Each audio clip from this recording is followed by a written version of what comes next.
Elizabeth II, Queen of the United Kingdom, at the service of her country for 60 years. There's nobody else on earth that has that experience. Although she wears the imperial state crown, the political power in her kingdom is wielded by others. 12 prime ministers have held office during her reign. Tradition demands that once a week they report to Her Majesty at Buckingham Palace. All of them come to find it one of the most treasured moments of the week. These meetings are strictly confidential. It is never ever leaked from Buckingham Palace, ever, what a Queen has said to a Prime Minister or a Prime Minister to the Queen. We take a look behind the facade and we discover secret power games, rivalries, but also genuine friendships.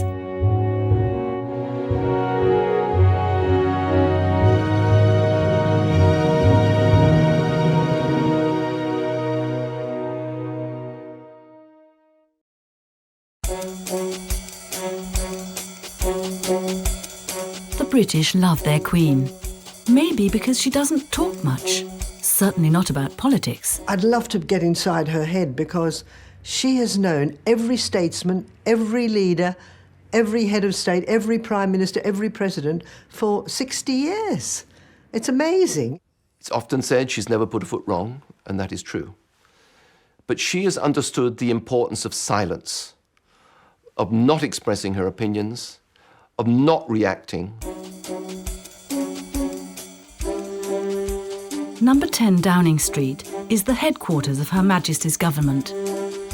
From here, the Prime Minister starts every week on a little business trip. A mile away is Buckingham Palace. Here, he's expected for his weekly audience with the Queen. It's been a tradition for the last 300 years. The Queen has already met 12 Prime Ministers. The first was Winston Churchill, a paternal friend. Her relationship with Prime Minister number 5, the Labour lefty Harold Wilson, was particularly close. At the end of the 70s, we see the first female Prime Minister, Margaret Thatcher, the Iron Lady. Equally difficult was her relationship with the young Tony Blair. Neither he nor her latest Prime Minister, David Cameron, had been born when she held her first audience in 1952. We, the rest of us in Britain, love this. We love the idea that once a week, the Prime Minister, even if we voted for him, has to go and bow the knee to somebody. That's his greatest significance of all, that once a week, the powerful Prime Minister with all his connections and everything has to go and give an account, has to literally bow the knee to somebody who represents something bigger than him. So Prime Minister's job is a tremendously pressured job, a tremendously lonely job, and to have someone who can be dispassionate and objective and give you advice and warning and encouragement at times, that can be invaluable for you.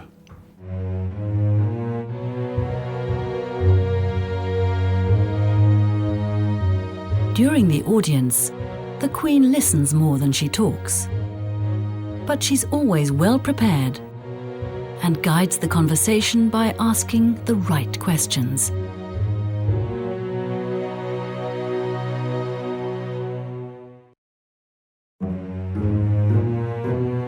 During her youth, Elizabeth spends many carefree summers in the countryside. She's a conscientious, modest, down-to-earth girl. I think the secret to understand Elizabeth II's success is to realize she was not born to be a queen.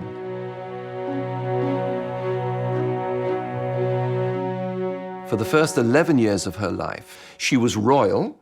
She developed all the reverence for royalty for her grandfather, George V. But there was no prospect of her becoming queen, so it never went to her head.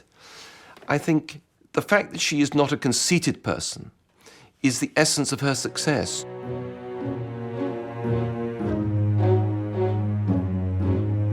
Suddenly, in 1936, her grandfather, whom she actually called Grandpa England, died, to be succeeded by Uncle David, as she called him. That was King Edward VIII. And within months, King Edward VIII is wanting to marry an American divorcee. He's being thrown out of his job by the British people. Who's to take his place? The stuttering George VI. He had an enormous respect for the monarchy, and the constitutional monarchy in particular, and that's what he inculcated into his daughter.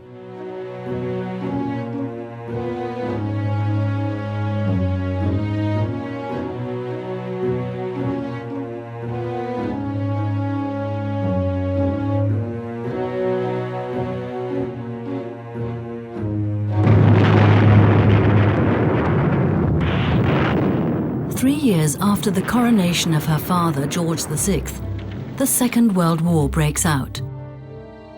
Even during the Blitz, Prime Minister Winston Churchill and the royal family stay in London to boost the morale of their people.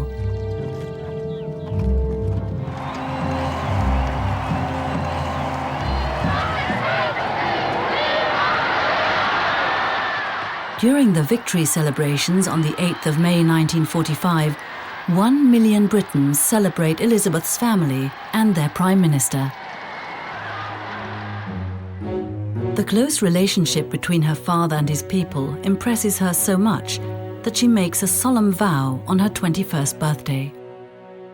I declare before you all that my whole life, whether it be long or short, shall be devoted to your service and to the service of our great imperial family to which we all belong. Soon, on February the 6th, 1952, she has to fulfill her pledge. Her father dies of lung cancer. Elizabeth cancels a holiday trip. Winston Churchill greets her back home. Everybody who lived through it will remember the moment when the door opened and this young girl appeared at the top. The first time, really, of many occasions in her reign, that she brought reassurance to the country.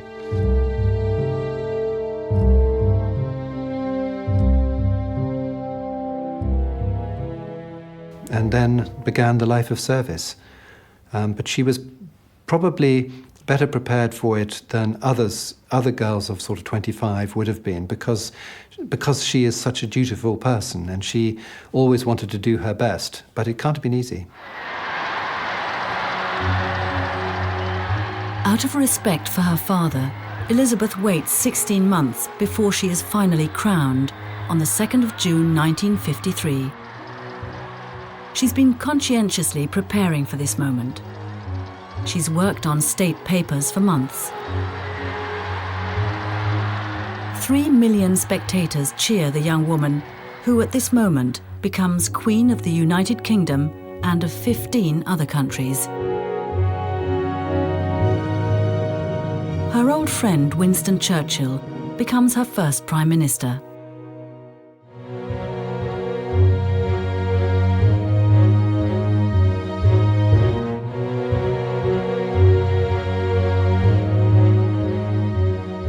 "78-year-old Churchill has known Elizabeth since she was born. When she was only 2 years old, she already impressed him with her authority and thoughtfulness. Now, during their first audience, it becomes clear that he feels a lot more for her than just respect.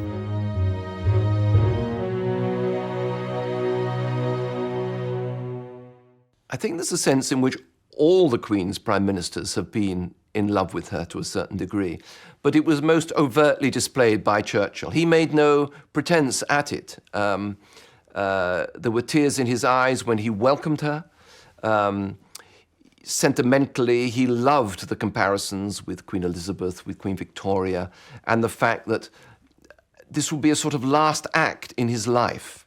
I think the Queen valued my grandfather's experience And he, of course, loved the Queen, and he did love her. I mean, she aroused in him all his romantic ideas of sovereignty and monarchy, and the new Elizabethan age, which he referred to. But they also have their differences. Churchill has fought 5 wars for the empire, and he wants to retain Britain's global supremacy by force, if necessary. Elizabeth, on the other hand, favours a loose confederation of states. 5 months after her coronation, she embarks on a world tour to promote the Commonwealth. Churchill doesn't think much of this idea. My grandfather was a child of a Victorian empire, and you wouldn't expect him, I think, to be overjoyed, probably. But he was a pragmatist, Churchill, and he understood the movement of events and history and time. But unlike his young queen, Churchill has difficulties adapting to Britain's new role in the world. He doggedly fights against the dissolution of the empire, and he's increasingly plagued by depression.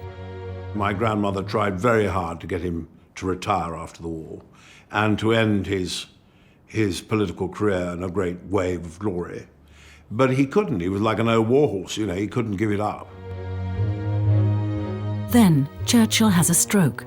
Officially, he says that he suffers from exhaustion, but Elizabeth knows the truth.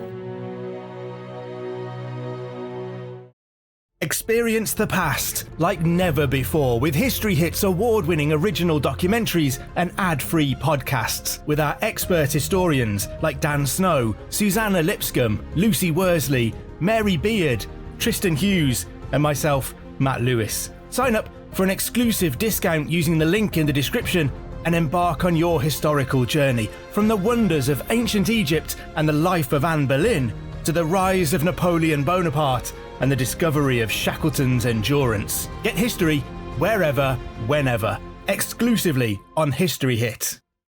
She must have been very moved by the occasion because, this was her first Prime Minister. She had known him all her natural life. And it was the end of an era. The end of an era, as you say, the end of, looking back on the end of the empire, in a way, a signal era, end of an era. On April the 4th, 1955, Churchill invites his Queen to a farewell dinner at Downing Street. 3 days later, he leaves office.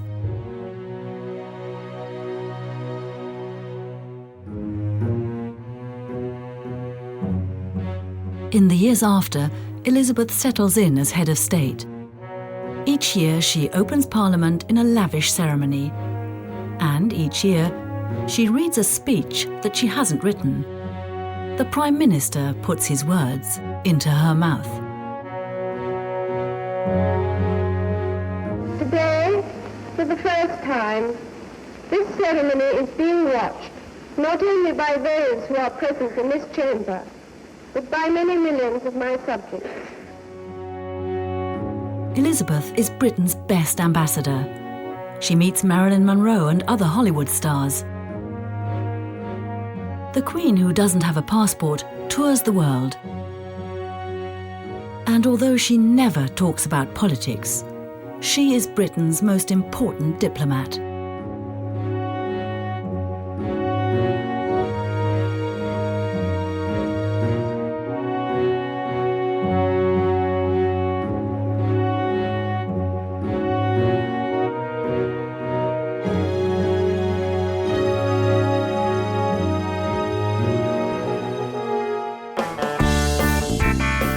Back home, her kingdom is in upheaval. The 60s usher in a new era. The young rebel against everything that smacks of tradition.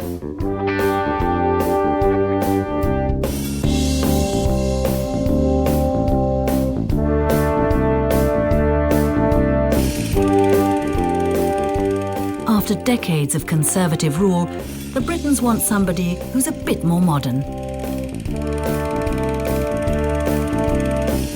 The new Prime Minister is called Harold Wilson. the Labour Party leader.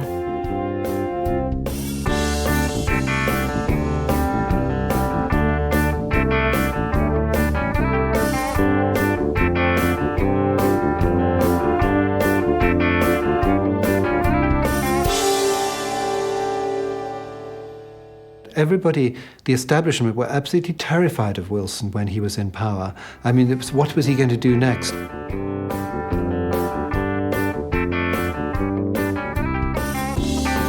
Elizabeth's Conservative advisers warn her Wilson's supposed to be a lefty and plans a social revolution.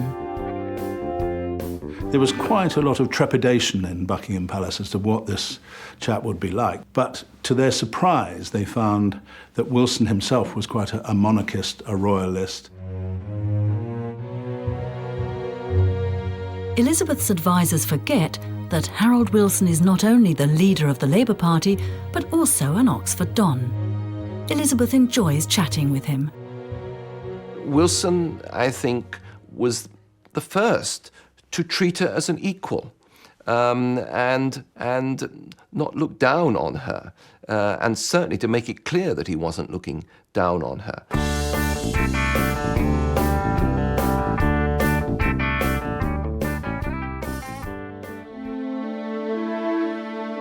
But Wilson's government is facing huge problems. The industry is still suffering from the consequences of World War II, and exports are low, because trade with the former colonies has broken down. The British economy was weak, it was overmanned, the trade unions had a tremendous amount of power, and our productivity was much lower than almost every other European country. And Harold Wilson wanted to try and turn Britain into a modern economy, but he came up against lots and lots of distrust and animosity from the trade unions.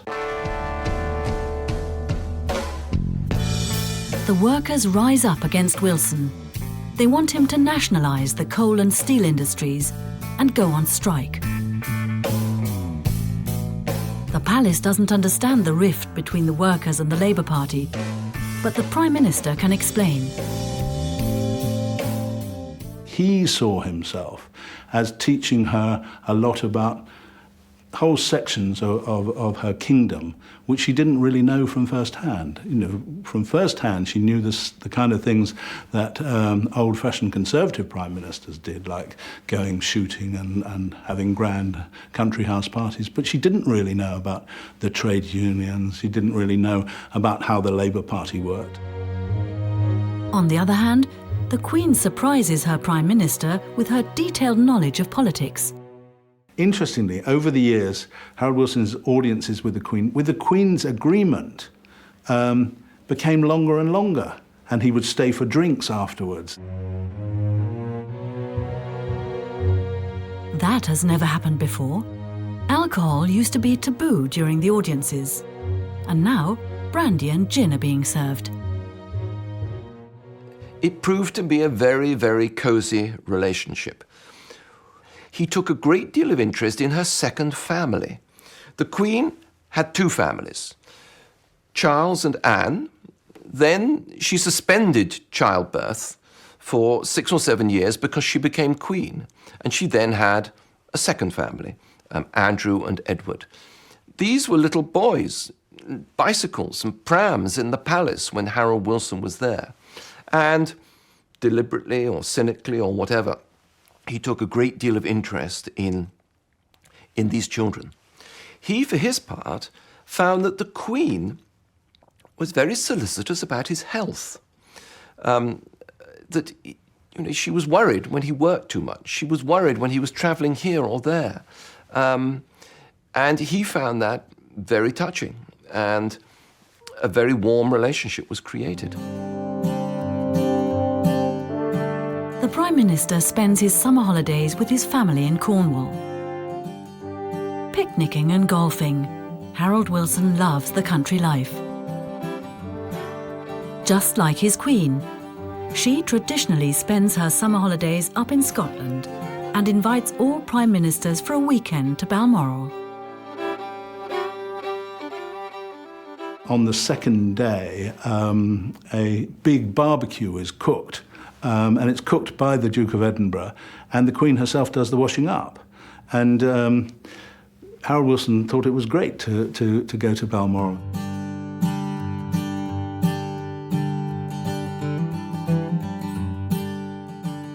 There's a paradox here, because Wilson loved the traditional way of life of the royal family, at the same time that he and his party were changing it. Homosexuality gets liberalized, divorce gets liberalized, abortion gets liberalized, immigration of bringing people from other countries, that gets liberalized in all sorts of ways. Britain becomes modern under Harold Wilson.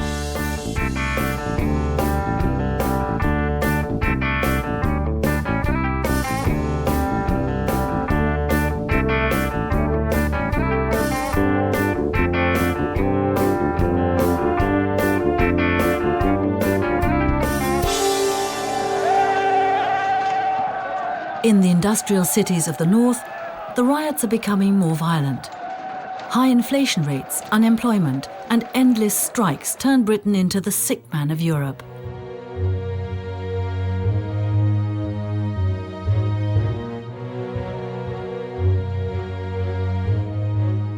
In March 1976, after 8 years in power, the exasperated Prime Minister requests a private audience with the Queen.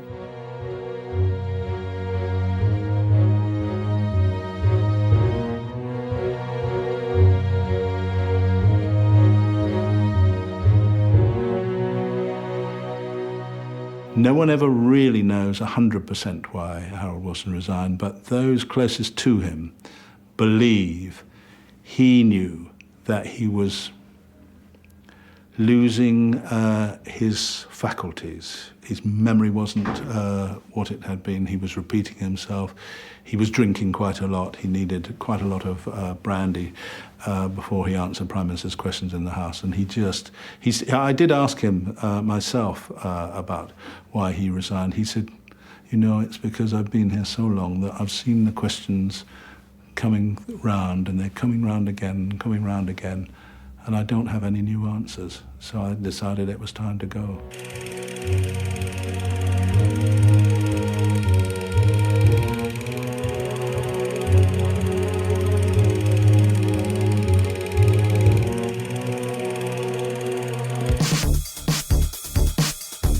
Over the next 3 years, an ambitious grocer's daughter from Lincolnshire fights her way to the top of the Conservative Party. Her goal? The government bench. Margaret Thatcher became Prime Minister in 1979, and she was determined to confront what she saw as the enemies within, the enemies of the state, by which she largely meant the trades unions, and to try and crush union power. And the scene was set for bloody confrontation. Yes, I am an Iron Lady. After all, it wasn't a bad thing to be an Iron Duke. Margaret Thatcher's arrival at Downing Street is the result of hard work. The advertising agency Saatchi & Saatchi designed her campaign. She employed a style consultant and a voice coach. She leaves nothing to chance. Well, she was talkative, incredibly argumentative, loved arguing. Fierce in argument, respected people who stood up to her and argued with her. Extremely well organised, punctual, did her work overnight, you might say an official's dream.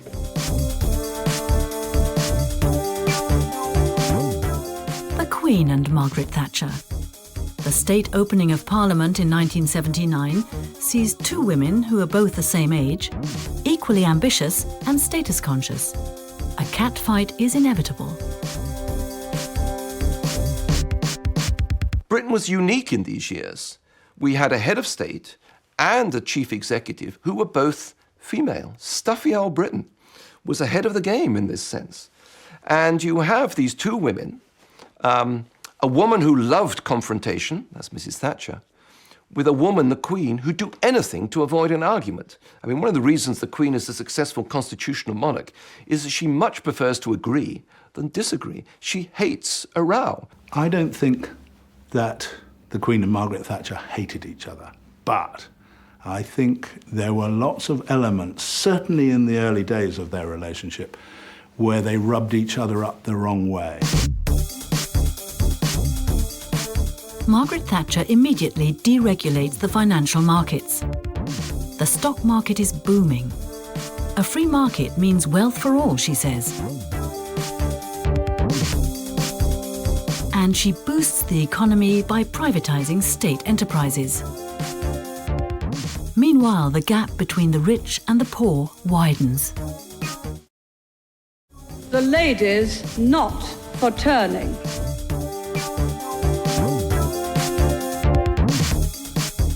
She quells protests with force. There was more social unrest, riots, strikes, and lack of social cohesion under Margaret Thatcher than at any other time, partly because she felt she had to grasp the nettle, and her style was confrontational. And there is evidence that the Queen herself was deeply unhappy about what went on for a lot of the time under Mrs. Thatcher. Whenever she goes to see the Queen, she reverts to the grocer's daughter. Thatcher always arrives a quarter of an hour too early for her weekly audience. And every week, the Queen lets her wait for 15 minutes.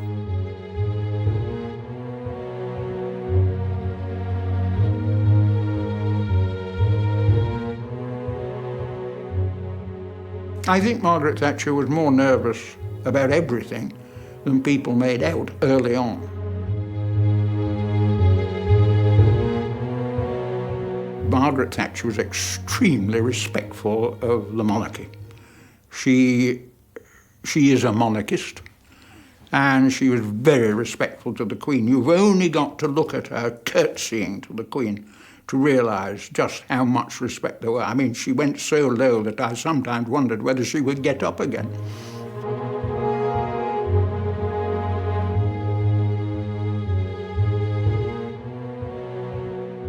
But Thatcher's curtsies don't impress Elizabeth.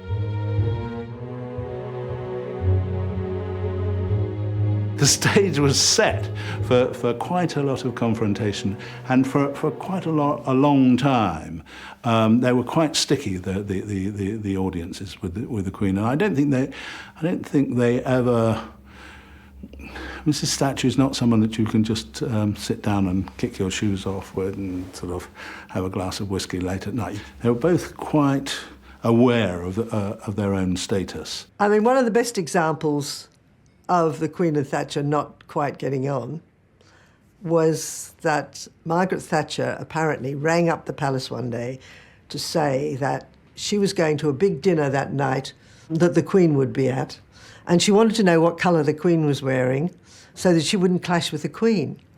And back came the reply from the Queen, "Don't worry, the Queen never notices what other women are wearing." So put down, you know.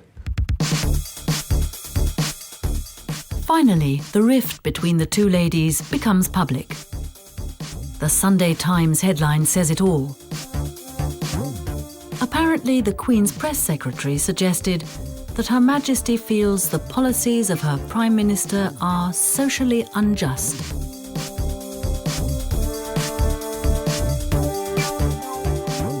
Thatcher's advisers are horrified. Elizabeth responds immediately and sorts out the matter in her own way, quickly and discreetly. When the story came out, Mrs. Thatcher was staying with the Queen in Edinburgh, at Holyrood House in Edinburgh. She had a big dinner, and she put Michael Shea, the press secretary, who was being fingered as the source of the story, between Mrs. Thatcher and the Queen herself. And Michael Shea apologised to Mrs. Thatcher and said, "No, I'm sorry this story's come out like this. It's not what I said." And Mrs. Thatcher leant over to Michael Shea and said, there, dear, don't get upset. We're quite content about this. But in the manner of the way the palace works, Michael Shea somehow left his job a few weeks later.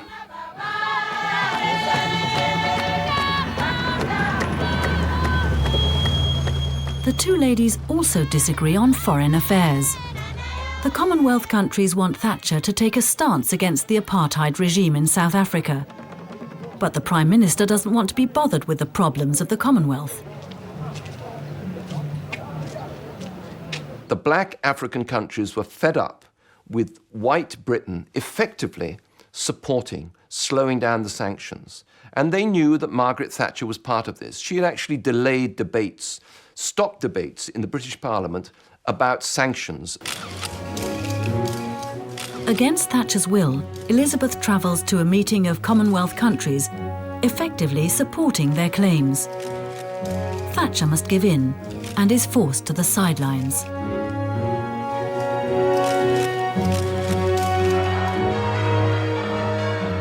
And at home, the royal family is more popular than ever. On July the 29th, 1981, Prince Charles marries Diana Spencer. On the day, it was wonderful. It was just, the whole nation celebrated. You know, it was a lovely fairy tale love story. There's never been another wedding, in my view, that could equal it. It was just wonderful. The bride was the most beautiful. The whole world was interested in that wedding. The sad thing was that the prince wasn't.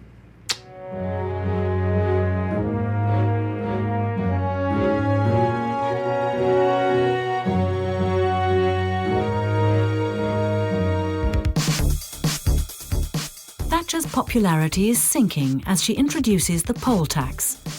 250,000 people take to the streets in London alone. Rioting breaks out and more than 100 people are injured. The country is in turmoil.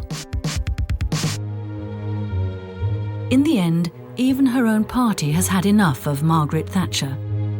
John Major, her finance minister, succeeds her. She leaves Downing Street in tears.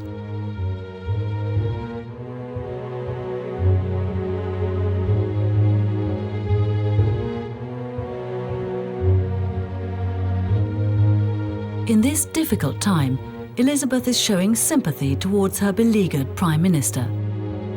In the end, I think they did get on, and I think that Mrs. Thatcher came to value the advice that the Queen gave her. The Queen was very upset by the way in which Mrs. Thatcher was deposed by the Conservative Party, and she told somebody that, all right, Mrs. Thatcher may have been tired and things, but it was a horrible way that it was done.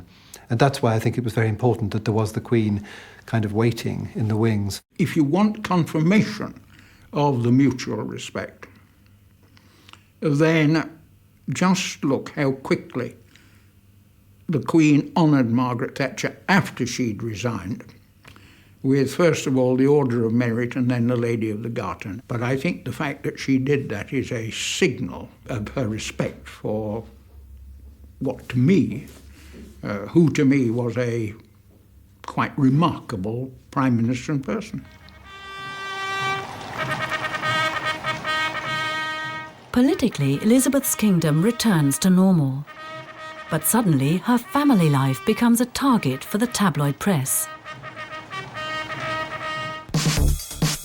In 1992, her son Andrew and his wife Sarah separate, and then Charles and Diana's marriage breaks down.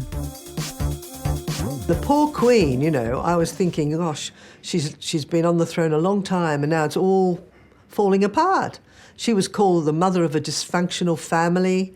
They all thought that, you know, it was her fault that her children had bad marriages. I mean, the monarchy was under threat because people thought, well, what's the point of having a monarchy like that? You know, they're all scandals going on all the time, and it was just a disaster. And then suddenly in December they announced that Charles and Diana would separate.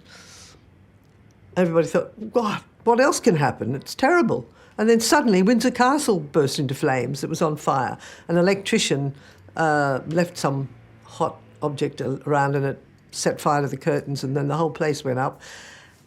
And in a funny way, although it was another disaster, it gained some sympathy for the Queen. They thought, oh, the poor woman, what else can go wrong, you know? During a reception in November, the Queen admits that she is shaken. 1992 is not a year on which I shall look back with undiluted pleasure. In the words of one of my more sympathetic correspondents, it has turned out to be an annus horribilis.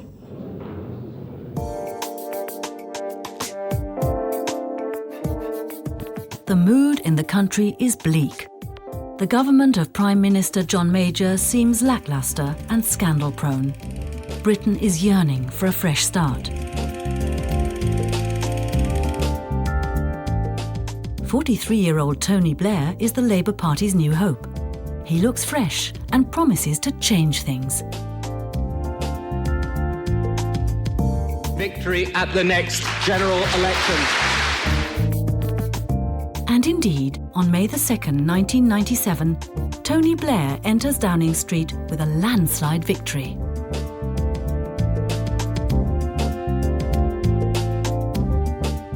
Blair came into office with an enormous majority, so I think it would have been quite natural that the palace might have been a little bit scared as to what he was going to do with it, as it were. And, you know, he was very, very cocky when he started out. He walked to the state opening of Parliament holding his wife's hand, which made the state procession look slightly sort of antiquated, or at least that was the impression. It was all New Labour, it was always, you know, cool Britannia, it was all, everything was going to change, things were going to apparently get better. During their first audience, Elizabeth cuts her young, self-confident Prime Minister down to size. When Tony Blair first became Prime Minister, his very first audience with the Queen, he told me, the Queen said, "Ah, Mr. Blair, welcome to your first audience as Prime Minister. Of course, my first Prime Minister was Winston Churchill, and you weren't even born then." And he said that put me in my place straight away.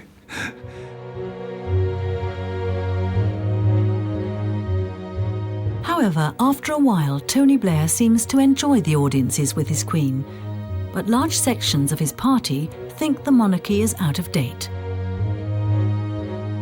His own approach to the monarchy was a little schizophrenic, because for the Labour Party, it was important to demonstrate to many of their supporters that they were a modern party who were not overly overawed by traditions and by institutions such as the monarchy. But on the other hand, they were also determined to show that they were now a responsible party in power, doing the things that any party with a large majority does. And having a good relationship with the palace and with the monarchy is part of being a responsible and powerful government. On August the 31st, 1997, 3 months after Blair takes office, Princess Diana dies in a car accident. Her death turns into a test for the relationship between the Queen and her Prime Minister. Elizabeth is on summer vacation in Balmoral. She hears the news of Diana's death in the morning. The Queen's first concern was her grandsons, William and Harry. She said to Prince Charles, "We must take the radios out of their rooms." Then she clicked on the television across all the channels, and of course every channel had pictures of the dead princess, the crash. Her life was endlessly rehashed. She said, "We've got to get them out. We've got to get them up on the hills. Organize a barbecue for them this evening." Her preoccupation was with her own family, and she forgot that she had another family down in England, us, all weeping and laying our wreaths. and feeling that we had been deprived.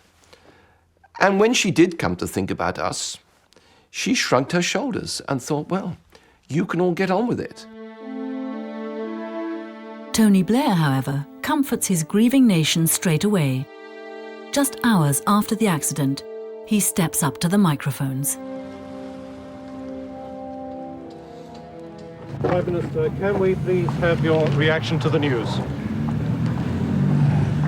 I feel like everyone else in this country today, utterly devastated.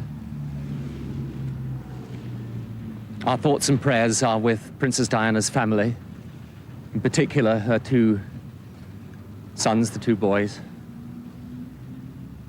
Our hearts go out to them. She was the people's princess. And that's how she will stay, how she will remain in our hearts and in our memories forever. Tony Blair summed up those feelings of shock and devastation that most people in the country felt.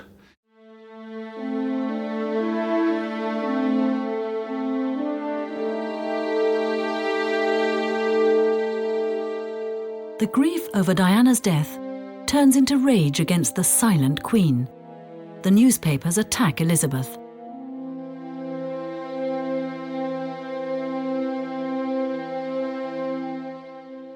The extraordinary emotions that came out in the country, the gap between that and the way the royal family seemed totally standoffish and everything like that. And Blair did advise the Queen via Prince Charles as to how she, the Queen, should behave.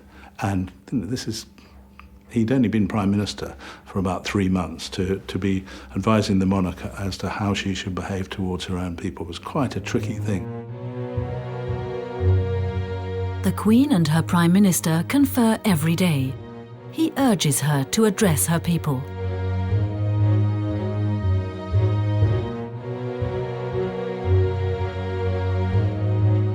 I guess history will say that the week in which the Queen was slow to come back from Balmoral was a mistake, not necessarily a personal mistake, but a mistake of the institution. Actually, I think it's unfair because it was for the best of reasons to protect the grandsons at the most terrible time after their mother's death. But history judges harshly, and that will be one of the judgments.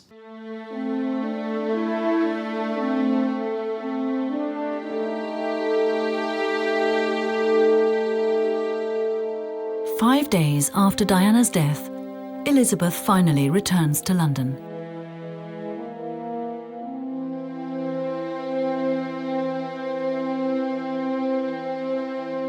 The atmosphere changed at that moment as she came back. And she and the Duke of Edinburgh walked amongst the crowds and looked at flowers and then came into Buckingham Palace. And I remember when they came inside, I was there with the group of people sort of meeting them.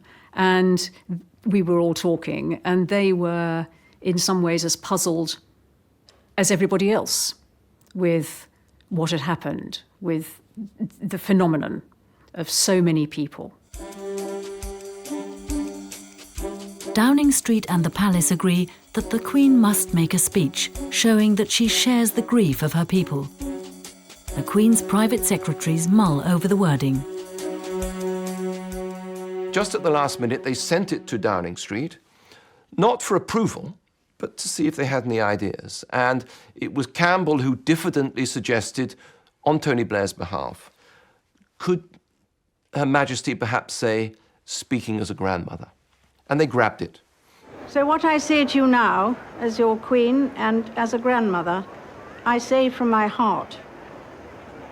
First, I want to pay tribute to Diana myself. She was an exceptional and gifted human being. In good times and bad, she never lost her capacity to smile and laugh, nor to inspire others with her warmth and kindness.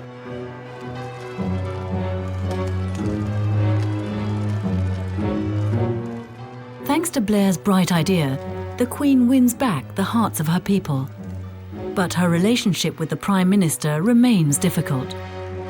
At her 50th wedding anniversary, Blair blabs about the highly confidential audiences. For a moment, Elizabeth loses her eternal smile. Actually, Your Majesty's closing words to me at Buckingham Palace on Tuesday, at the end of our weekly session, were, please don't be too effusive. No British Prime Minister can afford such a mishap.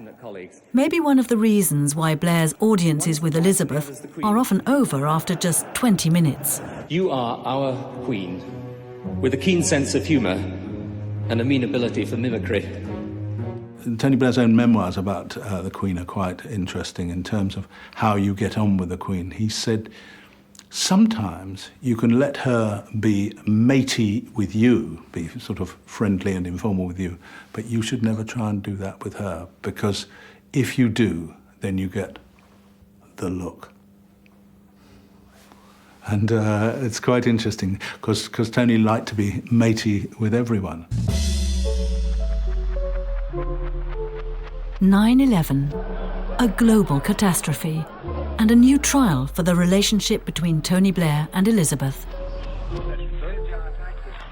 Tony Blair immediately sidles up to US President George W. Bush.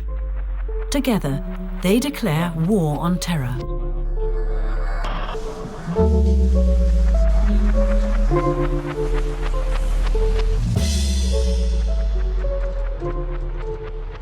Tony Blair sends 46,000 soldiers to fight in Iraq. As head of state, Elizabeth feels responsible for them.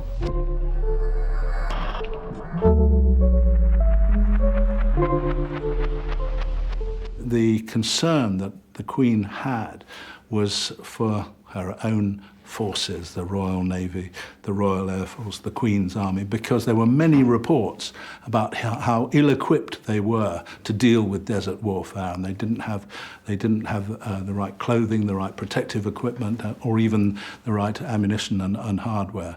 And I'm sure that the Queen, during those audiences, would use the Socratic method. Mr. Blair, do you think you may have read this report and that kind of thing? In 2007, the Daily Telegraph reports that Elizabeth doesn't agree with Tony Blair's policy. She apparently thinks he neglects the Commonwealth and is too close to America. The coalition with the United States puts too much burden on British troops.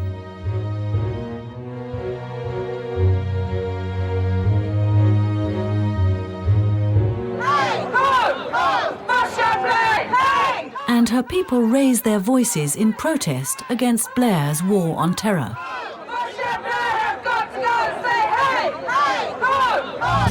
On the 27th of June 2007, Tony Blair hands the power over to Gordon Brown.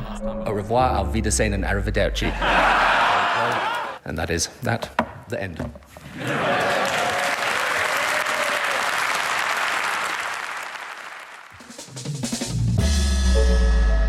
He vacates Downing Street and makes room for his successor. The farewell is simple. The Blairs simply disappear to their Sedgefield constituency.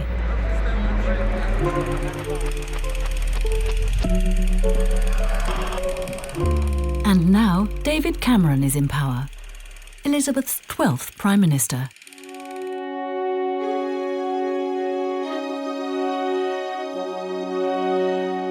When he was born, she had already been Queen for 14 years. And we have some deep and pressing problems. Cameron's relationship with Elizabeth is much to her liking, efficient and discreet. And on April the 29th, 2011, Prince William and his wife Kate delight their fans with another fairy tale wedding. The monarchy is more popular than ever. Her greatest success is her continuity, her ability to move with the times and not look like a fusty, fuddy-duddy old reactionary. On the other hand, could she have moved a little bit more? Could she have seemed a little bit more human? But The great Victorian constitutional historian Walter Bagehot said, "Be very careful. Don't let daylight shine in on the magic." And it's a very, very difficult balance. And I think she's let some daylight shine in, and it hasn't spoilt the magic.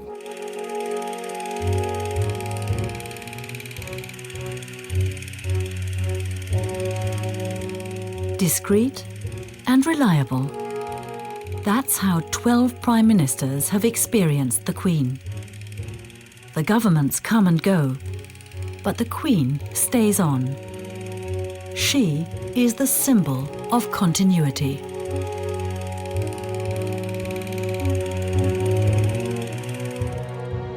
During the past 60 years, the Queen has held nearly 3,000 audiences with her Prime Ministers. No one has more experience in office, and no one talks less about it. The Queen herself has only ever once talked publicly, very briefly, about the audiences. And she said, "I've had quite a lot of Prime Ministers since Winston. Some stayed longer than others. And I think when they come to this audience, they can unburden themselves. They can really tell me what's going on. And I feel," she said, "I'm like a sponge. It all goes in. Some goes out of the other ear, but none of it ever comes out in public. It's all there, and I remember." Elizabeth's power lies in her acts, not in her words. My lords, pray be seated. She has never openly meddled with politics. My government's legislative programme. But every Prime Minister knows, governing with Queen Elizabeth is smart. Governing against her is impossible.